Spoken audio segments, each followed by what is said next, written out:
collaborateur émérite, au parcours et aux qualités hors du commun. Pour rappeler le destin mortel de l'humain, une sagesse de chez nous dit que la vie cohabite avec la mort. Mais on ne s'habitue jamais à la mort parce qu'elle frappe toujours par surprise. Et comment s'habituer à la mort quand, avec la disparition du ministre Bruno Diatta, elle frappe au cœur de la nation, de l'État et de la République. Le vendredi 21 septembre 2018, le ministre Bruno Diatta s'était retiré paisiblement de la vie terrestre, à son domicile, parmi les siens. Fidèle à lui-même, Bruno s'en est allé discrètement, comme il a vécu. On le savait souffrant depuis peu, mais tirant sa force dans sa pudeur habituelle. Jamais il ne s'est plaint de sa maladie. Bien au contraire, il a tenu jusqu'au bout. Il a travaillé jusqu'au dernier souffle. Le mercredi 19 septembre, celui qui avait encore installé le Conseil des ministres, sacrifiant au rituel dont il avait seul le secret. Hélas, pour la dernière fois. Grande a été ma surprise d'apprendre le décès de Bruno vendredi, alors que je partais en mission. Quand le destin nous arrache un collaborateur d'exception, le seul devoir qui vaille est de lui rendre l'hommage qu'il mérite. Et cette cérémonie d'hommage national à la mémoire du ministre Bruno Diatta est une terrible ironie du sort, parce que le cérémonial est par définition le domaine réservé de Bruno. Celui qui en était l'ordonnateur et le maître par excellence.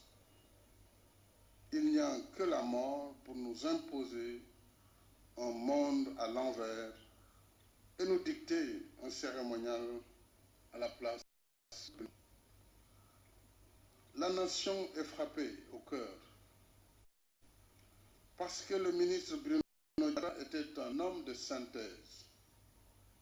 Il symbolisait si bien ce qui nous unit et nous rassemble par-delà nos différences et nos diversités. Par sa famille élargie, à la fois chrétienne et musulmane, Bruno était un trait d'union à multiples facettes, reliant plusieurs terroirs et composantes socio-ethniques de notre pays. Originaire de Cabrousse, au sud par son père, Bruno était de la lignée d'une héroïne nationale, Aline Sitoé Diatta, et avait des attaches familiales en terroir du Sine et du Saloum, au centre du Sénégal. Mais c'est au nord du Sénégal, précisément à Saint-Louis, qu'il vit le jour le 22 octobre 1948 d'une mère métisse. C'est à Saint-Louis qu'il fit ses classes du primaire au petit lycée de la rue Neuville. Et c'est à Saint-Louis qu'il se mariera plus tard, après de brillantes études au lycée Van Vollenhoven de Dakar, actuel lycée Lamine Gueye, à l'Institut d'études politiques de Toulouse et à l'École nationale d'administration du Sénégal, section diplomatie.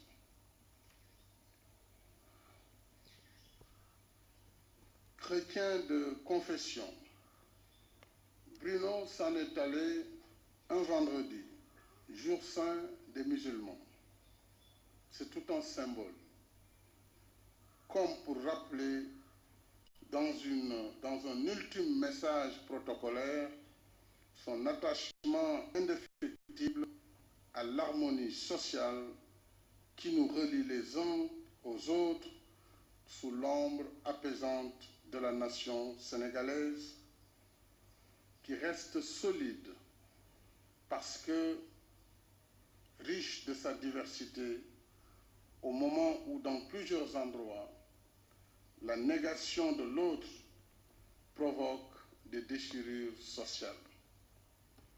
L'unanimité dans l'émotion, dans les témoignages ont montré l'appropriation par les Sénégalais de la personne de Bruno et de son œuvre. Musulmans et chrétiens vont accompagner le corps à l'église et au cimetière ensemble pour le repos de son âme. Par le brassage unique de ses origines, Bruno incarnait l'homme intégral de la civilisation de l'universel, dont rêvait le président poète Léopold Sédar Senghor, qui avait appelé à ses côtés en 1977. L'éloge autour de Bruno Diatta est unanime. Tout le monde l'appréciait, même ceux qui ne le connaissaient pas, parce que l'homme était poli, sympathique et attachant. Malgré la distance et la réserve qu'impose la fonction, les inconnus l'interpellaient familièrement. Et son prénom suffisait comme identité remarquable. Bruno, sans autre précision, c'était lui. C'était Bruno Diatta. L'estime à l'endroit de Bruno venait aussi de sa capacité unique de transcender les conjonctures et les convulsions de l'histoire en restant à cheval sur le métier et le pied ferme sur le socle de granit qui soutient la continuité des institutions. C'est pourquoi l'État et la République sont frappés au cœur avec la disparition du ministre Bruno Diatta. Au cœur de l'État et de la République, sa carrière professionnelle, lumineuse comme un rayon de soleil au zénith, est un condensé exceptionnel d'excellence et de longévité. De sa sortie de l'École nationale d'administration en 1973 au vendredi 21 septembre 2018, Bruno a dédié un parcours sans faute de 45 ans à l'État et à la République, dont 41 ans au protocole de la présidence de la République, servant avec le même dévouement républicain tous les présidents du Sénégal indépendant. Le service du protocole, tâche prenante et complexe, exigeante et ingrate, restera à jamais attaché à son image. Il faut plus qu'une formation, il faut plus que des diplômes pour exceller dans le protocole comme Bruno Diatta. Au-delà des textes, us et coutumes qui régissent la préséance et le cérémonial, le protocole, c'est d'abord la finesse d'un code de conduite rigoureux, inscrit dans le marbre de lois non écrites et nécessaires à la vie en société. Le protocole, c'est une affaire d'éducation, un art consommé de bonne manière, du savoir-faire et du savoir-vivre. Une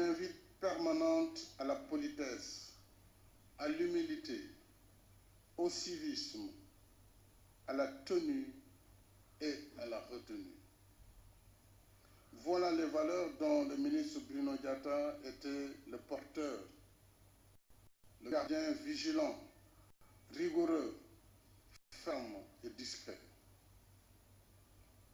Sans la rigueur immuable du protocole, la vie publique serait un chaos insoutenable. C'est pourquoi Bruno tenait par-dessus tout au bon ordonnancement de la préséance et à la bonne disposition des choses.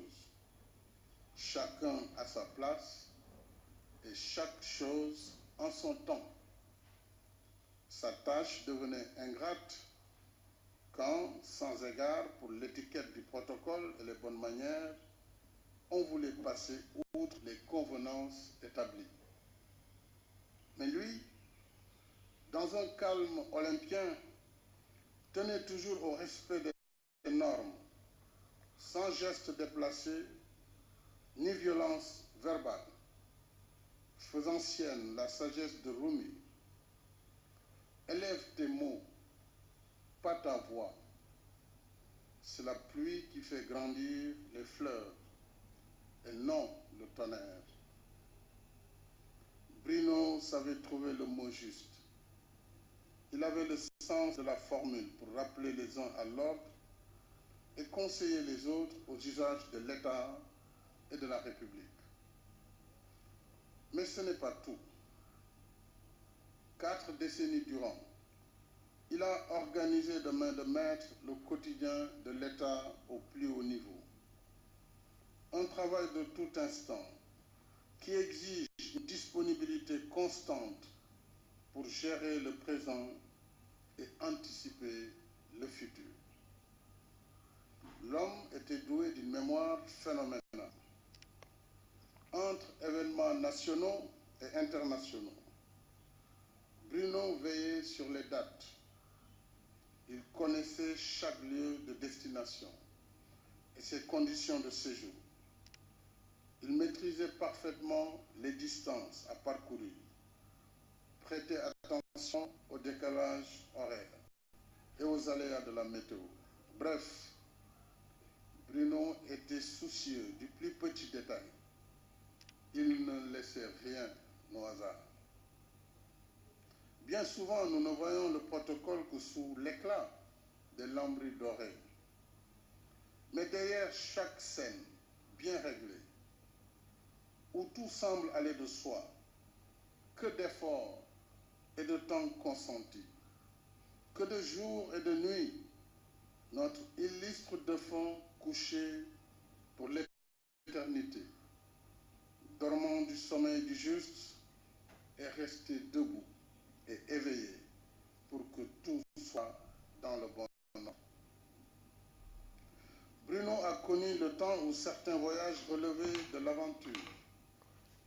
S'il a parcouru avec aisance les capitales du monde, il connaissait mieux que quiconque le Sénégal des profondeurs.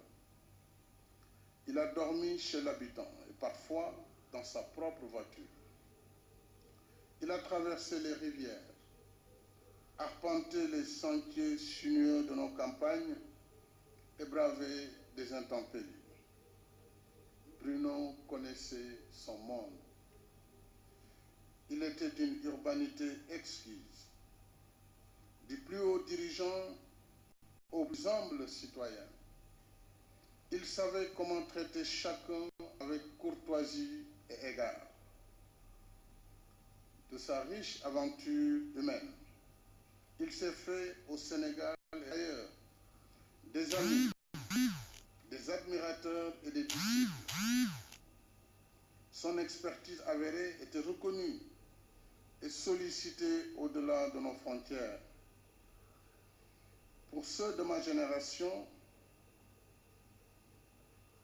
Bruno a d'abord été un mythe vivant que nous renvoyait l'image de son élégante silhouette à la télévision. Plus tard, j'eus le bonheur de croiser son chemin dans mes fonctions officielles. La chance de le trouver à la présidence de la République comme chef du protocole. J'ai vu de près comment, dans une symphonie, sans fausse note, il a organisé en moins d'une dizaine de jours ma cérémonie d'investiture et la fête de l'indépendance de notre pays en 2012. C'est donc tout naturellement que je l'ai maintenu dans ses fonctions en l'élevant au rang de ministre par décret 2012-435 du 10 avril 2012. J'ai voulu ainsi reconnaître les qualités personnelles de Bruno Diatta et ses mérites professionnels au service de l'État. Le ministre Bruno Diatta fut un homme de devoir, un témoin singulier de notre histoire institutionnelle, un commis d'État infatigable, fidèle et loyal. Comme dans un refrain synchronisé, j'avais souvent entendu dire qu'il devait écrire ses mémoires. Mais Bruno a fait plus que rédiger ses mémoires. Sa vie et son œuvre forment un livre ouvert pour qui sait lire plus les actes que les mots. Car finalement, l'essentiel n'est pas dans le verbe qui périt, mais dans l'acte qui demeure. Bruno n'était pas un homme du verbe, mais de l'action. C'est pourquoi, en ces temps de repères brouillés et de conscience souvent assoupie, sa mort nous interpelle et nous renvoie aux valeurs cardinales qu'il portait en viatique. Le civisme, le don de soi, l'humilité, le respect du prochain et du bien commun. Voilà le legs que nous laisse Bruno Diatta. Mon cher Bruno, ainsi vient l'heure pénible de la séparation. Mais avant de partir, je voudrais que tu emportes notre témoignage chaleureux et unanime comme nos louanges. Je témoigne que tu as rempli ta mission avec classe, honneur et dignité. Je témoigne que, plus qu'un chef du protocole, j'ai perdu en toi un conseiller émérite, un émissaire habile des missions délicates, un messager honnête, avenant et digne de confiance, un Sherpa clairvoyant, dont la lanterne flamboyante balisait les chemins improbables.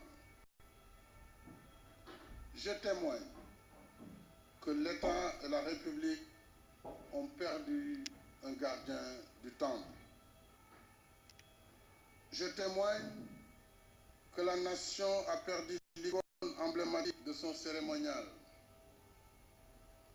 Je témoigne que tes amis ont perdu un symbole de fidélité en toutes circonstances. Et ta famille, orpheline, a perdu un être cher, un époux attentionné, un père affable, un frère bienveillant. En ces moments d'épreuve intense, je réitère l'expression affectueuse de ma profonde compassion à l'ensemble de ta famille, à ta courageuse veuve, Thérèse, et à vos enfants, Guylaine, Yalis, Pierre et Olivier. Je leur renouvelle les condoléances émues de la nation. Je voudrais également, au nom de mes prédécesseurs, le président Léopold Sédar Senghor, le président Abdou Diouf, le président Abdoulaye Wade, en leur nom et au nom de la nation sénégalaise, te remercier du fond du cœur pour tes éminents services. Je salue avec respect ta mémoire. Le souvenir de ton œuvre impérissable restera à jamais gravé dans nos cœurs et nos esprits.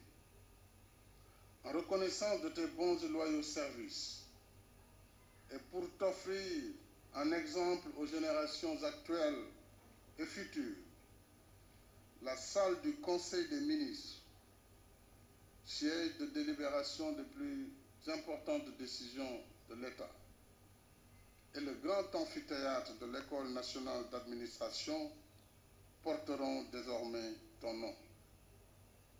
Nous te désignons également comme parrain de la promotion de l'ENA qui sortira en janvier 2019.